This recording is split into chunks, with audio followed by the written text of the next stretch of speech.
Welcome to Financial Coffee Talk with Shane Amy and Shane Swearingen, your planning duo from Shane and Shane Financial.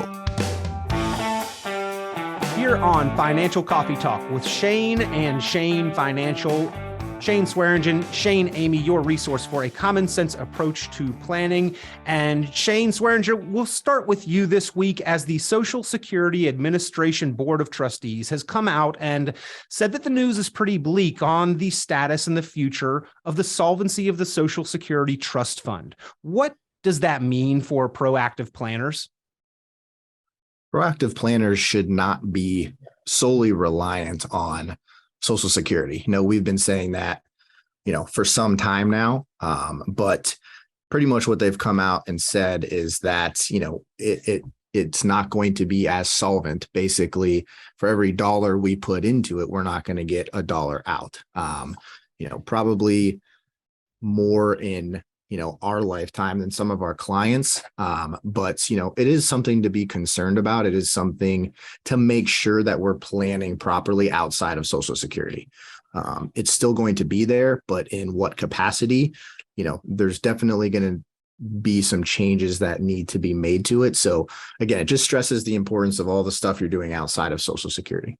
And Shane, Amy, most of the clients at Shane and Shane Financial do not rely exclusively on Social Security, but they do want to make the most out of it. And I know that Social Security can provide a pretty significant amount of income throughout retirement. So what are we doing to offset this potential shortfall that's staring at us in 2033 that the Social Security Board of Trustees has announced? Yeah, while for most of our clients, Social Security is honestly a small part of their overall financial plan. But you always have to be prepared. Each and every year, the government lets us put a little bit more into IRAs and 401ks and SEP plans. So for instance, this year, if you're 50 years or older, you have a $7,500 catch-up provision. So basically, you can put in $30,000, of your money into a 401k. Anybody that's below 50, so 49 and below, I think it's 22,500. And those are great ways to help sock away some of that cash so that you can be better prepared for, if and when things turn, a little bit south. Yes, Social Security Administration has come out to do that. There are, however, a great deal of Americans whom Social Security is a very big deal. And it's my opinion that, unless we want to see revolution in the streets, that they're going to probably have to get that taken care of. And so overall, I don't think it's a huge deal, but it should remind you that, there are other avenues for your assets for you to sock away money. And remember, if you're putting $30,000 in a 401k, that's also $30,000 that's coming off of your taxable income. And so it's almost like a little bonus, if you will. And so, just don't forget about 401k contributions, SEP IRA contributions. Don't forget about regular IRAs. We love the Roth IRAs. It doesn't necessarily have the benefit of lowering your taxes, but not paying taxes on your gains is also a wonderful thing. So it shouldn't freak you out. It should just remind you or jog your memory that there's a lot of other options. And especially with 401ks, they let you put away a pretty sizable chunk of your income.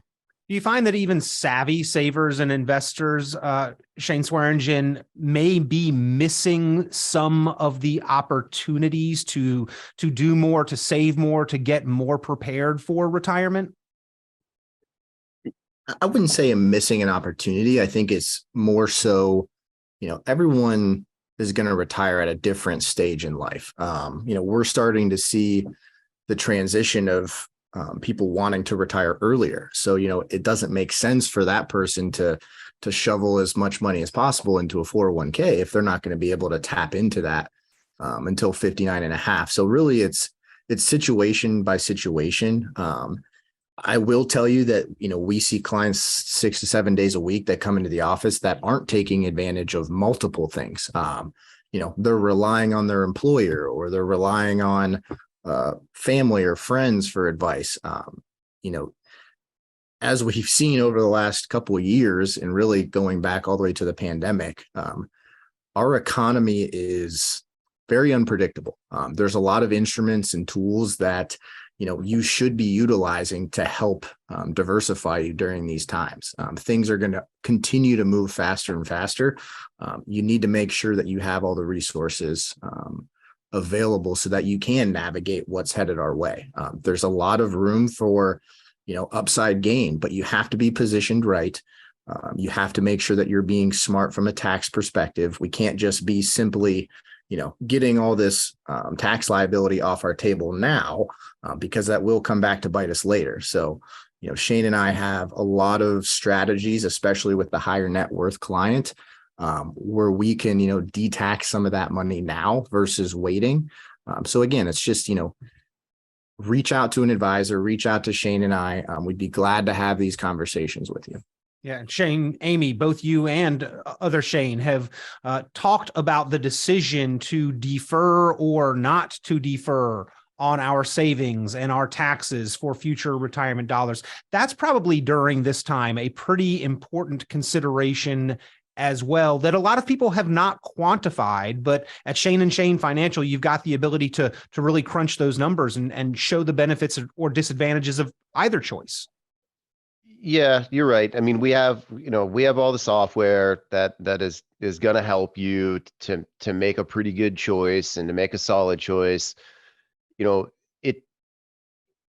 To my partner's point, everyone's different. Most people, this is probably like the fifth time I've said this in a different sort of podcast, but most people have the same general issues, if you will, but how they go about doing it and getting there, that's why we exist. So yeah, so make sure that you're taking those things seriously, and the closer you are to 59 and a half, the less you should be worried about some of the stuff. But I mean, if you're successful and you're killing it and you're 49, 50 years old, I mean, do you really want to be throwing something in there that is locked up until you're 59 and a half? And so everybody's different. Everything is different.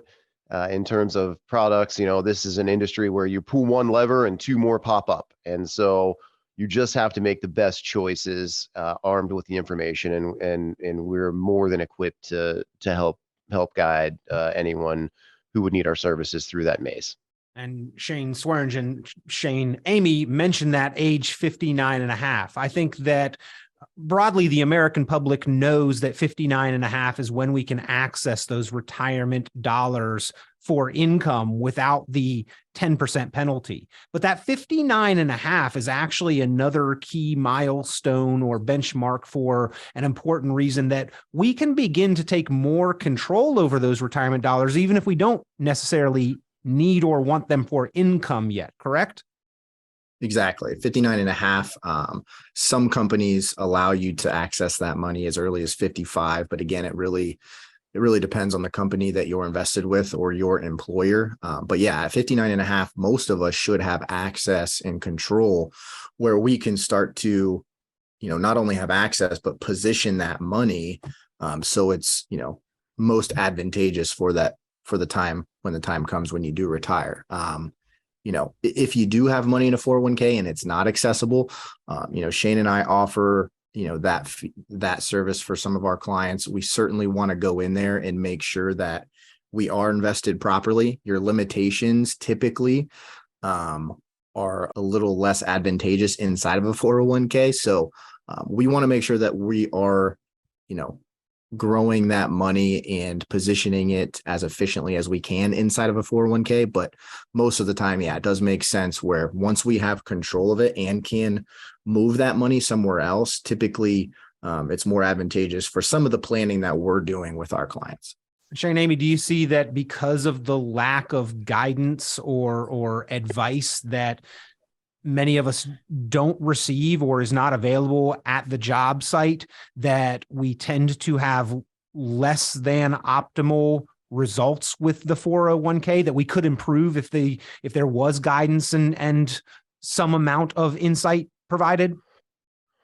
Yeah, I mean, we do that all the time. I've got a family coming in here, in about an hour. It's literally this is going to be a topic. I mean, they're putting away about $28,000 a year into a 401k, and what choices do some 401ks are better than others. I mean, it's all how the plan is written. If you have a bunch of 2065 funds and 2035 funds, I mean, we can make do with that.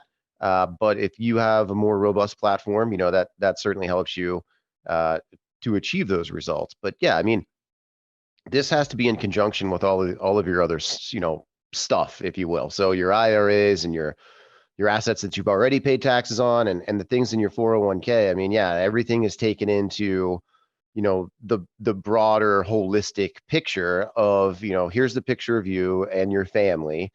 And we need to make sure that, while we're busy and, we don't see the money coming out of our paychecks, we don't see it going into our 401k, and we're just kind of living our lives, that there's somebody there that is shepherding and stewarding your money, so that, we're not letting this 401k just sort of float along, up and down with the market. So yeah, so it's important that, you go out and you work and you do yourself, and you get your income and enjoy your family and life.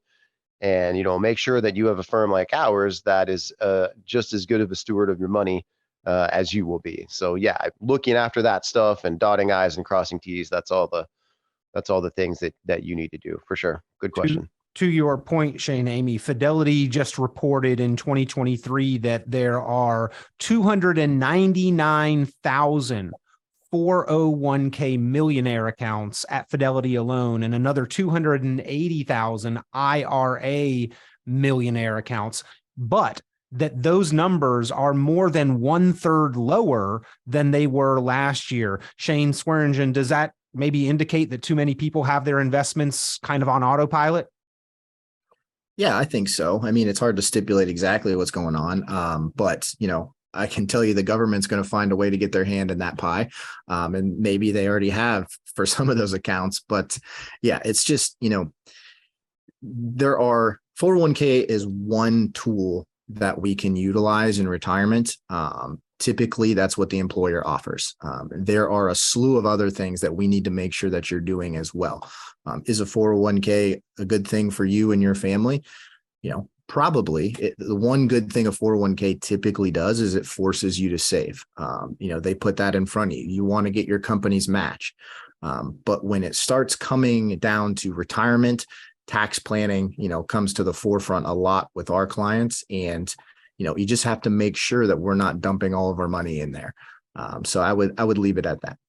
Well, with the recent news from the Social Security Administration Trust Fund, it does really emphasize that we need to be doing all that we can to prepare and plan and put ourselves in as best situation as possible for our financial future, do as much saving and get those investments and all of our choices and options properly positioned to optimize retirement and our own financial security. And that's what Shane and Shane are here for, ladies and gentlemen. If you have questions, concerns, if you would like to get that plan put together, pick up the phone, give them a call, 888-300-3811. That's 888-300-3811. You can also visit online, ShaneandShaneFinancial.com, ShaneandShaneFinancial.com, helping people retire every day successfully. But we only have one chance at that ideal retirement, gentlemen, so we don't want to make mistakes. We want to get it right the first time, don't we? You got it. Sure do. We appreciate the time and guidance, and we will look forward to speaking with you again on a next edition of Coffee Talk, Shane and Shane Financial. Take care, Peter. See you, Peter.